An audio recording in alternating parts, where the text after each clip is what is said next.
Selamat pagi saudara, apa kabar Anda hari ini? Seperti biasa, kami akan membuka hari Anda dengan sejumlah laporan menarik dari Sumatera Selatan dan daerah lain di Sumatera bagian selatan yang telah kami rangkum dalam sepekan. Selain berita utama tadi, masih ada informasi-informasi menarik lainnya yang akan kami sampaikan. Bersama saya, Melani Safitri, inilah Kompas Sepekan selengkapnya di Kompas TV Independen Terpercaya.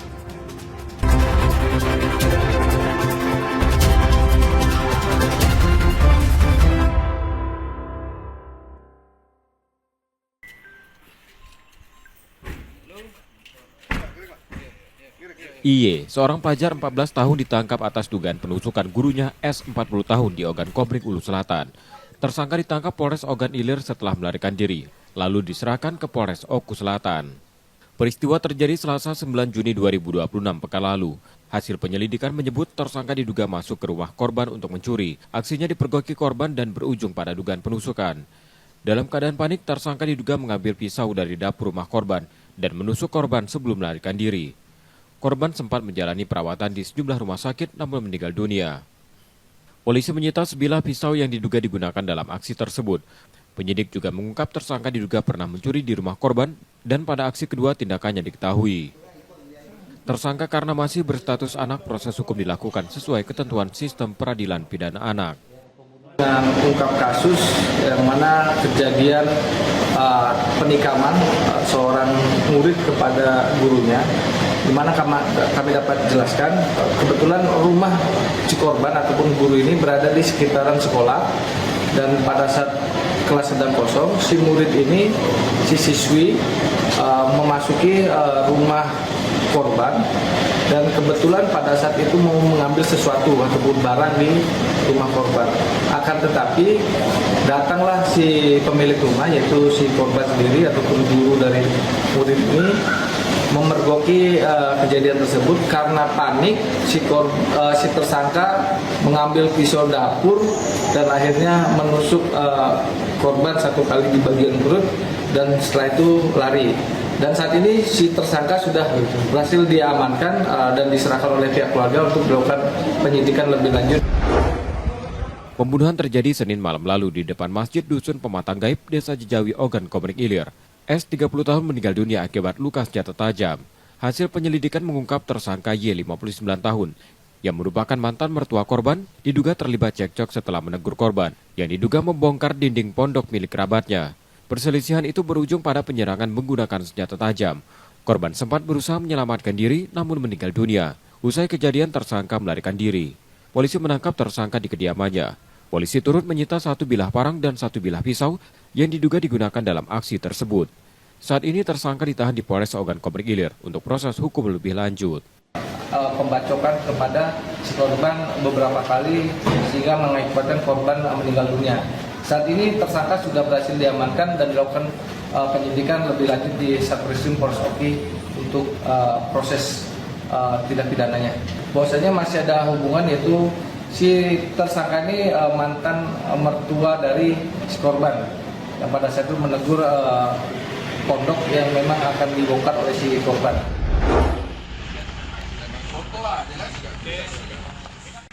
26 karyawan salah satu perusahaan di Terbagi Besar Lampung Tengah ditangkap tim Tekap 308 Polres Lampung Tengah karena diduga mencuri bahan bakar minyak milik perusahaan. Para karyawan dibawa menggunakan bus ke Mapolres Lampung Tengah untuk menjalani pemeriksaan. Hasil penyelidikan, para tersangka diduga menguras solar dari tangki alat berat secara berkala, kemudian memindahkan ke jerigen sebelum dijual pada pihak luar. Polisi menduga aksi tersebut dilakukan secara terorganisir. Sebagian besar tersangka merupakan operator alat berat yang memiliki akses langsung ke bahan bakar. Selain menangkap 26 pekerja, polisi juga menyita 22 jerigen berisi solar berkapasitas 32 liter sebagai barang bukti. BBM jenis solar serta 16 jerigen kosong untuk kapasitas 35 liter yang diduga atau patut diduga digelapkan oleh beberapa operator atau pekerja, dalam hal ini karyawan PT GGP, yang dilakukan secara bersama-sama untuk mendapat keuntungan pribadi. Tidak menutup kemungkinan pelaku akan bertambah, mengingat rentan waktu kejadian bervariasi dari bulan Januari, ada juga yang Februari sampai dengan kemarin.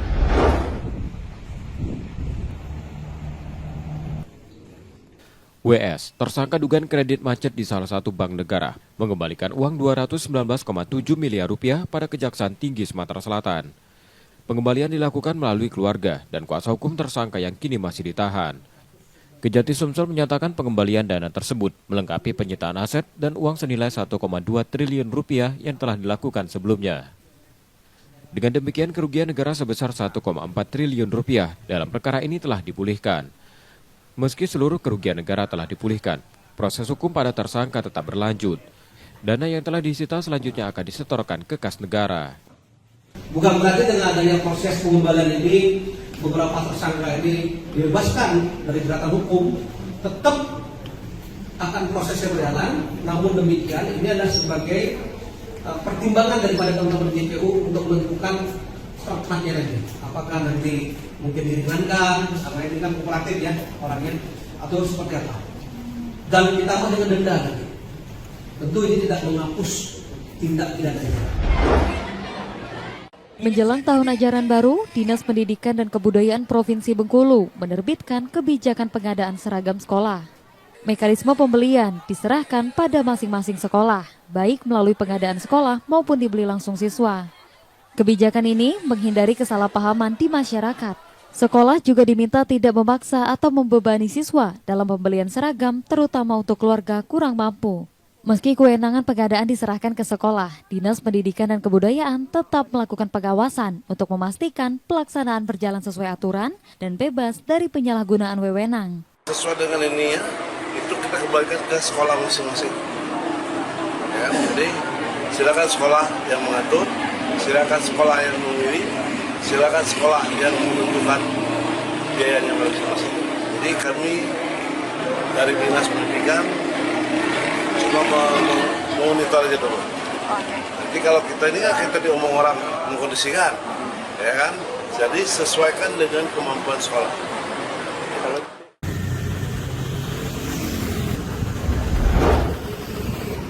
Realisasi investasi di Pangkal Pinang pada triwulan pertama 2026 mencapai 182 miliar rupiah. Nilai tersebut turun 88% dibanding periode yang sama tahun lalu yang menembus 1 triliun. Meski menurun, sektor pertambangan, jasa serta perdagangan dan reparasi masih menjadi penyumbang utama investasi. Pelemahan ekonomi membuat banyak pelaku usaha menunda investasi. Pemerintah daerah terus memantau perkembangan dan menjaga iklim usaha agar minat investor kembali meningkat. Di sisi lain, kemudahan perizinan dan peningkatan layanan pada pelaku usaha terus diperkuat untuk menarik lebih banyak investasi ke Pangkal Pinang. Ya, tahun 2006 itu masih di sektornya sektor pertambangan untuk yang pertama ya. Kemudian ada untuk jasa lainnya, yang kedua, kemudian yang ketiga itu di perdagangan dan reparasi. Untuk datanya sendiri berapa nilainya, Bu? Untuk datanya, itu angka ya, itu dari hasil laporan kegiatan penanaman modal untuk tahun 2000 untuk triwulan pertama itu mencapai 182 miliar dari sisi investasi kita Kota Pangkal Pinang. Jika dibandingkan dengan tahun kemarin seperti apa? Kalau dari tahun kemarin ya, untuk ke triwulan pertama tahun 2025 itu sudah mencapai angka 1 T. Berarti mengalami penurunan, Bu? Ya, trennya menurun.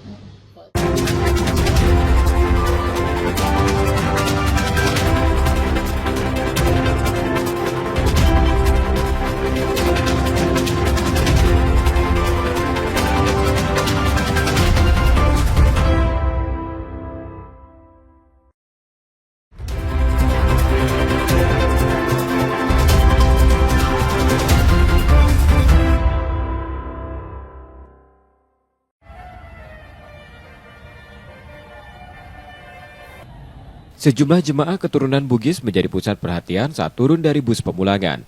Mereka mengenakan busana adat berhias payet berkilau dan perhiasan emas besar yang menjadi ciri khas tradisi masyarakat Bugis. Bagi masyarakat Bugis perantauan, penampilan ini bukan sekedar gaya. Busana mewah tersebut menjadi simbol identitas, rasa syukur, dan bentuk penghormatan setelah menunaikan ibadah haji. Jadi kita ini orang Bugis seperti ini menghargai namanya haji. Maka kita ada namanya pakaian seperti ini. Baju lompok. Ya, sampai ke rumah. Memang sudah seperti ini diniatkan balik dari haji. PPIH Debarkasi Palembang menyebut jumlah jemaah kloter 12 berkurang.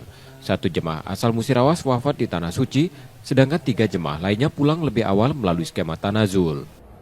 Kita masih tinggal 4 kloter lagi, dan sampai sore hari ini Debarkasi Palembang sudah menerima jemaah kepulangan sebanyak 5.503 jemaah. Hingga kini proses pemulangan jemaah haji di Debarkasi Palembang berjalan lancar. Tersisa 4 kloter yang ditargetkan tuntas pada 24 Juni mendatang. Muhammad Reza Pahlevi, Kompas TV, Palembang, Sumatera Selatan.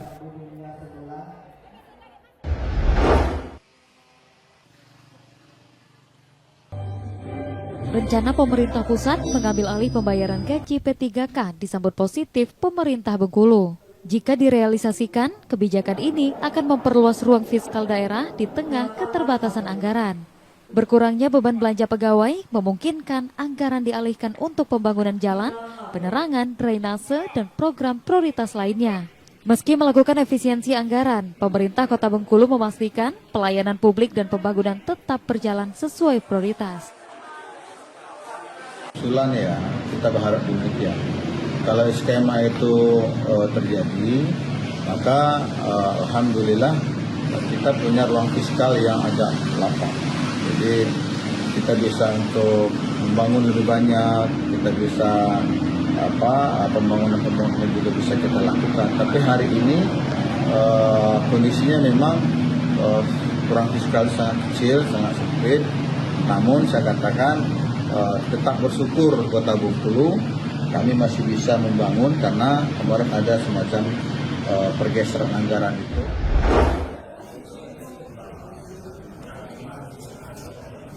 Sebanyak 20 peserta mengikuti kursus pelatih lisensi C Diploma PSSI yang digelar APSSI Sumatera Selatan bersama PSSI.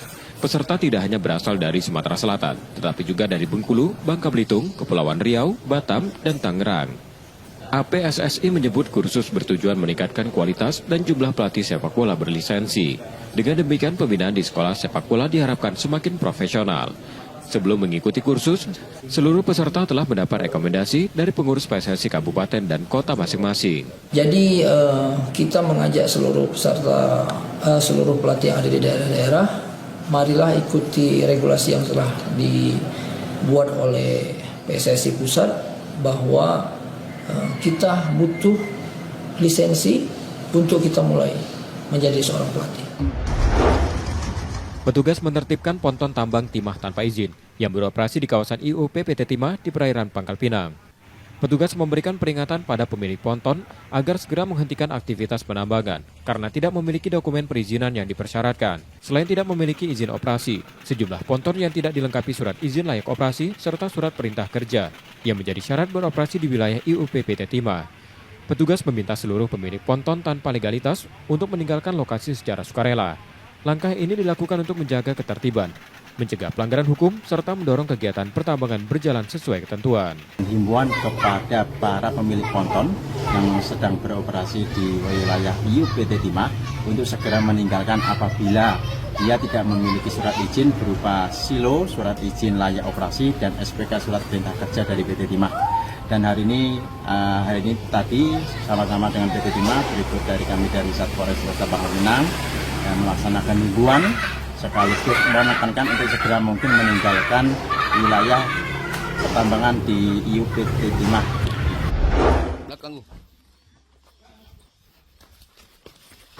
Satreskrim Polres Pali meringkus tersangka pencurian di Desa Sungai Ibul, Talang Ubi. Tersangka ditangkap di kediamannya setelah sempat melarikan diri. Kasus ini bermula saat korban, Surdiana, kehilangan ponselnya pada 10 April lalu. Saat itu, korban meninggalkan rumah untuk menyadap karet. Sekembalinya dari kebun, korban mendapati dinding belakang rumahnya rusak dan ponsel jaraib. Berbekal keterangan saksi serta rekaman video, polisi mengidentifikasi dan menangkap tersangka. Selain tersangka, polisi juga menyita ponsel milik korban. Kini, tersangka harus mendekam di tahanan Polres Pali dan terancam hukuman 7 tahun penjara. Yang mana dengan modusnya yaitu ketika korban sedang berkebun ataupun berada di kebun untuk menyadap karet, saat pulang. Jadi rumah si korban ini sudah dibobol oleh tersangka inisial R ini yang kebetulan masih dalam satu lingkup desa. Dan mengetahui tersebut, si korban langsung melaporkan kejadian tersebut ke Polres Pali dan melakukan penyelidikan lebih lanjut sehingga berhasil diamankan tersangka R yang merupakan pelaku dari pembobolan rumah tersebut. Tim Jatanras Polda Sumsel meringkus ZS, 31 tahun, eksekutor komplotan pecah kaca di Jalan Perindustrian, Palembang, Kamis lalu. Aksi tersangka terjadi di parkiran bank di daerah Sekayu, Musi, Banyuasin. Saat korban lengah usai mencairkan uang 520 juta, komplotan yang telah mengintai beraksi. Dengan cara menggunakan lipstik untuk memecahkan kaca tanpa suara, tersangka mengambil uang korban dalam waktu cepat. Selain ZS, polisi menetapkan FF sebagai tersangka yang kini berada di rutan Muba, sementara 2 tersangka lainnya masih dalam pengejaran. Kini, ZS ditahan di Polda Sumsel untuk mempertanggungjawabkan perbuatannya. Berhasil mengungkap 1 orang tersangka pecah kaca dari 4 pelaku, yang mana 1 orang ini inisial ZS ini yaitu berperan sebagai pelaku yang melakukan eksekusi di lapangan. Korban itu pada saat mengambil uang tunai di bank dan uang tersebut senilai 520 juta yang sebelumnya disimpan dalam sebuah tas itu ditaruh di jok bagian depan mobil, dan saat itu korban kembali lagi ke bank untuk mengambil uang. Dan pada saat itu si tersangka ini sudah mengamati yang mana adalah 4 orang, yang mana si inisial ZS ini adalah sebagai eksekutor dengan menggunakan benda yang berupa lipstik untuk melakukan perusakan pada kaca mobil si korban.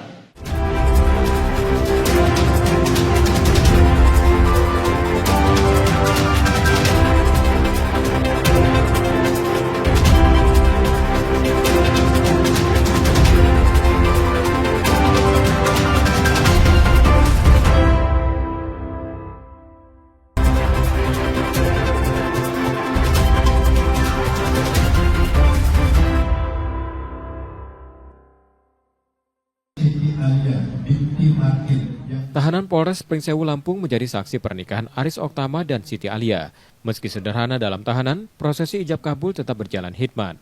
Dengan disaksikan keluarga serta Wakapolres Pringsewu Kompol Sukimanto. Pernikahan telah direncanakan, namun rencana tersebut sempat terancam batal setelah Aris ditangkap karena kasus narkoba tepat sepekan sebelum pernikahan mereka. Sebagai pembunuhan hak sipil tahanan, kepolisian memfasilitasi prosesi ini agar tetap terlaksana. Dalam momen tersebut, Aris memberikan mas kawin uang tunai Rp126.000, simbol tanggal pernikahan mereka pada 12 Juni. Pernikahan ini diharapkan menjadi titik balik bagi Aris untuk menjauhi narkoba dan memperbaiki diri demi memulai hidup baru bersama keluarga setelah masa hukumannya berakhir. Walau kita suasananya di rutan Polres Pringsewu, tetapi pada hakikatnya diikatkan oleh Allah Subhanahu wa Ta'ala. Ingat, saya ingatkan kepada mempelai pria agar betul-betul ini menjadi sejarah hidupnya, ya. Jangan disia-siakan betapa pengorbanan dari calon istrinya bersedia bernikah di rutan. Tadinya Mas Aris agak ragu sih, takutnya saya malu apa kayak mana, tapi untuk apa sih? Oh kita itu niatnya niat baikan, kita menikah niat yang baik. Terus dia akhirnya setuju, terus kami mengurus-ngurus ke KUA.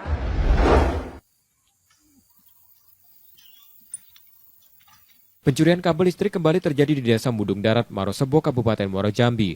Aksi ini menyebabkan aliran listrik warga sempat padam. Pencurian terjadi saat subuh.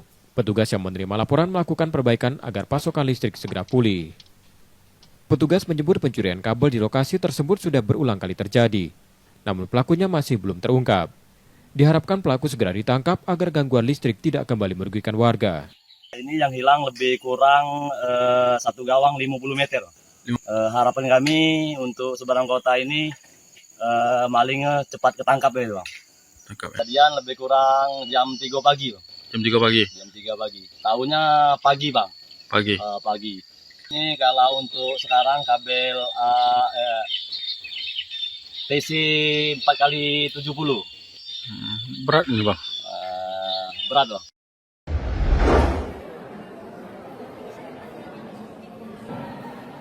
Pendaftaran penerimaan peserta didik baru tingkat SMA jalur domisili di Bengkulu yang dibuka sejak 15 Juni 2026 diwarnai keluhan warga.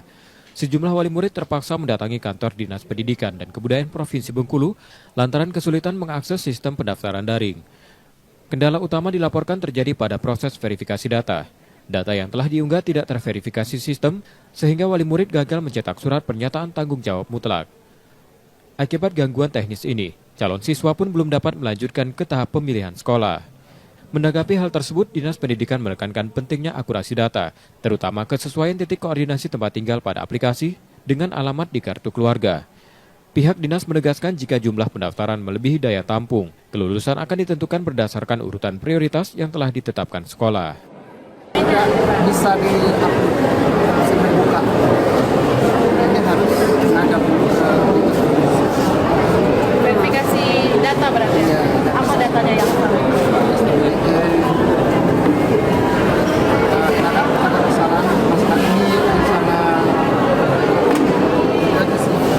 Kita tidak pakai ambang batas karena berjenjang berdasarkan kondisi real yang ada di. Artinya perankingan nanti ya? Ya, yang ada di. Artinya dari kabupaten lain kalau TKA-nya masuk bisa masuk?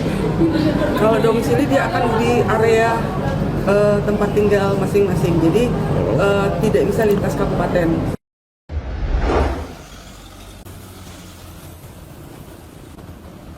Palembang baru saja merayakan hari jadinya yang ke-1343 pada 17 Juni. Sebagai salah satu kota tertua di Indonesia, penetapan tanggal lahirnya menyimpan kisah unik yang sempat memicu diskusi hangat di kalangan sejarawan dan masyarakat. Secara historis, usia Palembang merujuk pada prasasti Kedukan Bukit 16 Juni 682 Masehi. Namun, pada 1972, pemerintah kota menetapkan 17 Juni sebagai hari jadi resmi. Saat itu sedang semangat 17 Agustus. Jadi kita mengambil semangat hari jadi Republik Indonesia.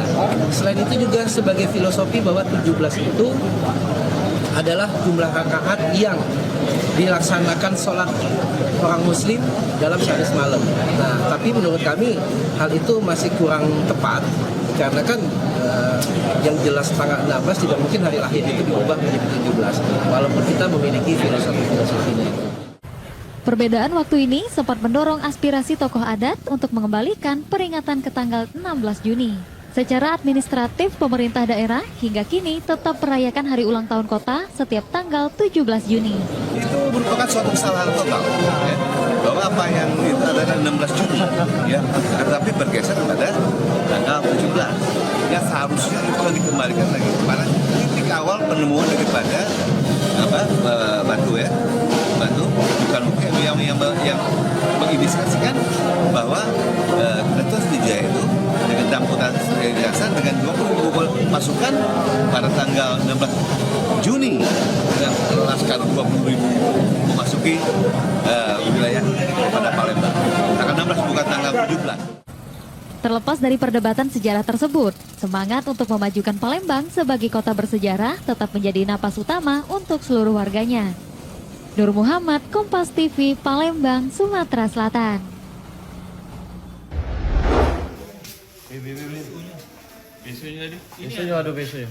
Kurang dari 24 jam, unit reskrim Polsek Seberang Ulu 2 Palembang meringkus tersangka pembunuhan lansia 73 tahun. Tersangka HT, 49 tahun, merupakan tetangga korban. Tersangka ditangkap saat sedang mengobati luka di rumah sakit. Bersama tersangka, polisi menyita sebilah senjata tajam yang digunakan untuk menusuk korban. Pada polisi, tersangka mengaku melakukan hal itu karena sakit hati akibat ejekan korban yang menyebutnya seperti ayam saat sedang makan. Kur belakang. Lah kita lagi makan kur apa nih kita itu. Terus? Terus cak mana terus? Terus? Iya dah kalau itu penting. Kalau penting mah itu. Kini, polisi masih melakukan pemeriksaan serta observasi kejiwaan untuk memastikan motif sebenarnya di balik aksi tersangka. Untuk tersangka saat ini alhamdulillah sudah kita amankan belum 1 kali 24 jam dan saat ini tersangka masih dalam proses pemeriksaan oleh penyidik. Tadi diamankan kami dapat informasi dari keluarga korban bahwa pelaku sedang berobat di Rumah Sakit Siti Khadijah. Dilaporkan sebelumnya, seorang lansia tewas setelah luka tusuk tajam. Peristiwa terjadi setelah cekcok terjadi antara korban dan tersangka. Yudi Kiswanto, Kompas TV, Palembang, Sumatera Selatan.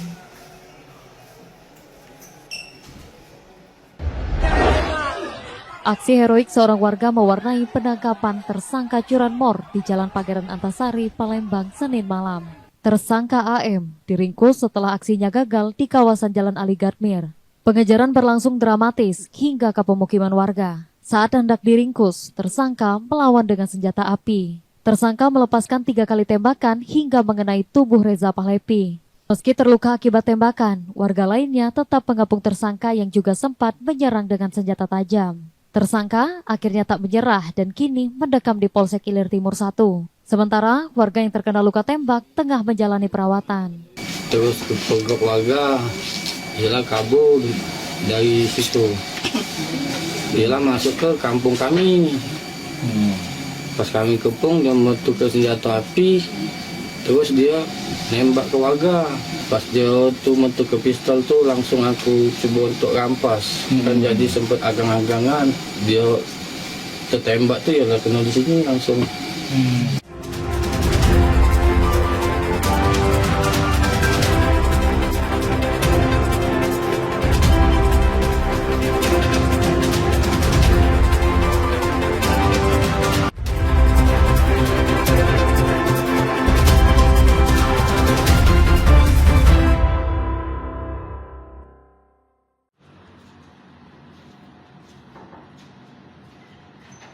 Tim gabungan di Tres Narkoba Polda Sumsel, Bea Cukai, dan Satgas NIC Bareskrim Polri meringkus pengedar PB di kawasan PTC Palembang. Sebanyak 11.400 lebih butir pil ekstasi disita dari tersangka. Pengembangan berlanjut dengan metode pengiriman yang dikontrol pada paket ekspedisi.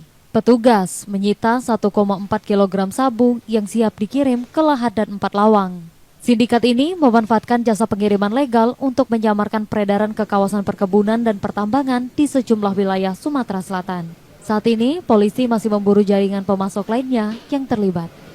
Modusnya itu menggunakan pola pengiriman barang, yang mana dari tim sudah melakukan kontrol delivery dari lokasi awal, yaitu di beberapa provinsi, yaitu berawal dari lokasi, kemudian sampailah di Palembang untuk dilakukan penangkapan terhadap tersangka ini.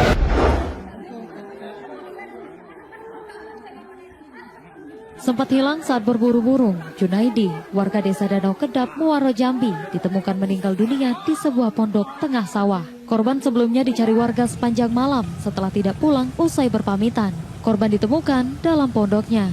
Diduga kuat, pria 28 tahun ini tewas akibat tersambar petir saat hujan deras mengguyur lokasi. Peristiwa tersebut dalam penanganan polisi untuk penyelidikan lebih lanjut.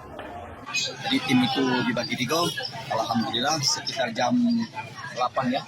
Lebih kurang jam 8 tadi pagi almarhum ini ditemukan dalam kondisi terluka.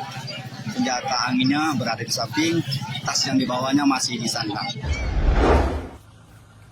Tim Tekap 308 Satreskrim Polres Pesisir Barat Lampung meringkus seorang perempuan 27 tahun karena menggelapkan 11 mobil rental. Dalam aksinya, tersangka menggadaikan hingga menjual mobil. Hasil penyidikan mengungkap terdapat belasan korban yang terdampak. Selain menangkap tersangka, polisi kini terus melakukan penelusuran aset dan menyita sejumlah kendaraan yang terkait dengan tindak pidana ini.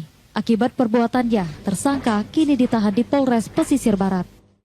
Untuk korban sendiri sudah ada sekitar 11 orang yang melapor bahwa menjadi korban penggelapan.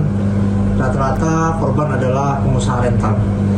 Dari penangkapan tersebut kami lakukan penambangan untuk keberadaan kendaraan barang bukti yang digadaikan oleh pelaku. Didapat sampai saat ini terdapat 7 kendaraan R4 dan 2 kendaraan R2. Usai menunaikan ibadah haji, tersangka dugaan korupsi kredit usaha rakyat SF menyerahkan diri ke Kejati Sumatera Selatan Senin 15 Juni 2026 kemarin. SF yang merupakan mantan pimpinan salah satu bank negara cabang Martapura Oku Timur periode 2022-2024 ini sebelumnya sempat mangkir dari panggilan penyidik karena menunaikan ibadah haji. SF diduga menyalahgunakan program KUR yang seharusnya diperuntukkan untuk usaha kecil. Tersangka memerintahkan bawahannya merekayasa administrasi pengajuan dan pencairan kredit bagi 16 debitur. Akibat perbuatan tersebut, negara mengalami kerugian hingga 3,8 miliar rupiah. Untuk kepentingan penyidikan, SF kini ditahan selama 20 hari ke depan di Rutan Pak Jo, Palembang. Aturan tahun 2022 sampai 2024 memerintahkan penyedia kredit dan penyedia legal untuk mengarahkan analis kredit, analis risiko kredit, dan account officer untuk persiapkan pemenuhan syarat analisa kelayakan usaha debitur milik FS yang merupakan pengguna dana kehidupan usaha rakyat atau KUR Bank Pemerintah Cabang Martapura dengan menggunakan sebanyak 16 debitur dalam mengajukan pinjaman kredit untuk pekerjaan proyek.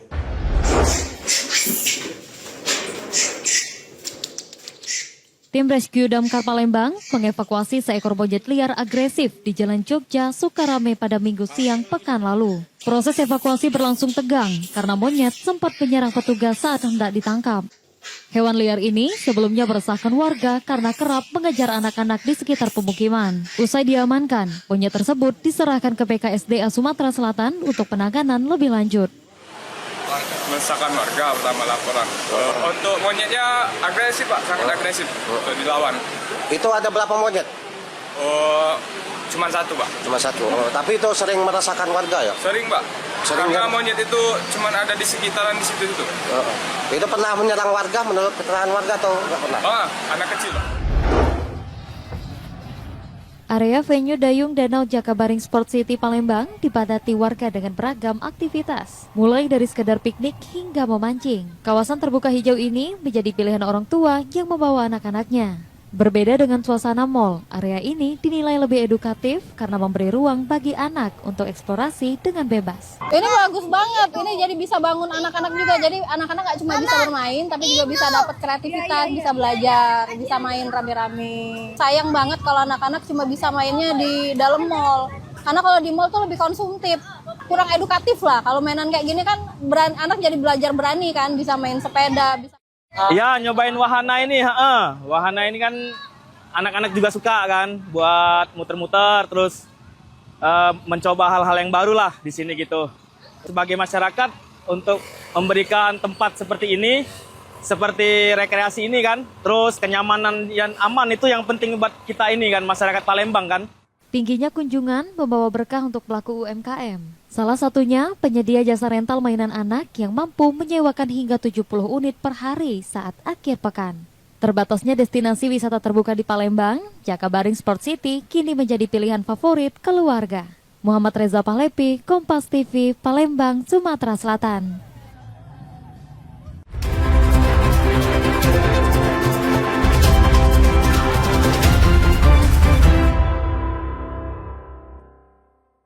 Informasi tadi menjadi akhir dari Kompas Sepekan hari ini. Saudara, media adalah pilar yang menjaga keseimbangan informasi.